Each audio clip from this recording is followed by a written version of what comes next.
สาวสีเวียงจันทร์จากบ้านไปบางกอกไป3 วันเท่านั้นดอกกลับบางกอกมาเว้าไทยจำหนูได้ไหมคะนี่จะนี่ใช่ไหมเป็นสำเนียงไทยไทยเป็นตาลายเมื่อได้ฟัง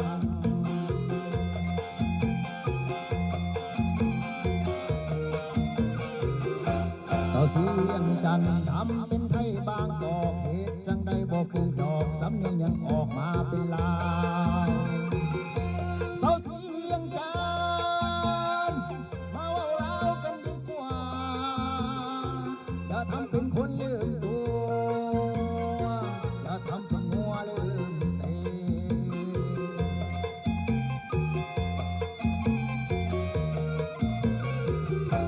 สาวสีเวียงจันทร์